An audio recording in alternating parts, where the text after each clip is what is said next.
So we are about to start the Hungry Ghost reset. And by about to start, I think we have like 13 days. So you have some time. You almost have 2 weeks to prepare for this experience of abstaining from things that might be muddying the waters. And what's really important to me is that when we're approaching this work, we're not coming from a shame-based perspective or a judgment-based perspective. Just please leave that alone. It doesn't belong here.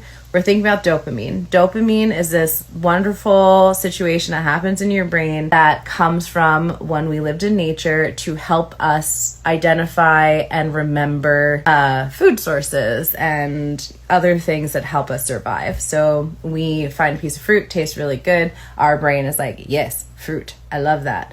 And then it can identify that fruit more easily in the future, and it's more likely to have nourishment. That's going to help us survive. It's also going to help that fruit spread its seed and do all the things that nature does.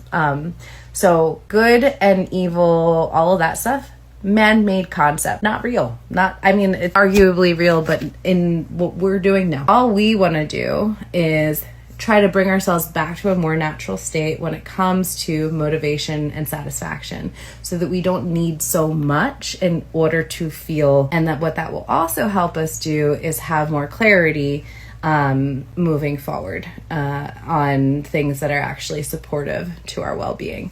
An example of that is if we start to level down some of the instant gratification and we start to move into more of the delayed gratification, we actually will feel satisfaction and happiness for a longer period of time, which is really nice.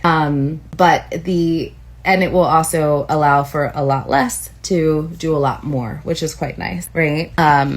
Or something better altogether be satisfying. So say I love to write, and a lot of times I have writer's block, and maybe some of these crutches are to avoid writing, right?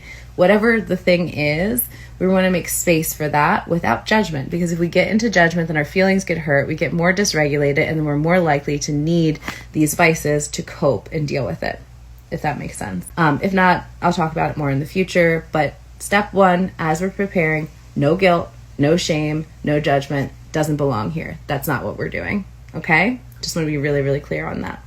Okay, I'll see you soon with more updates. Take care. Bye-bye.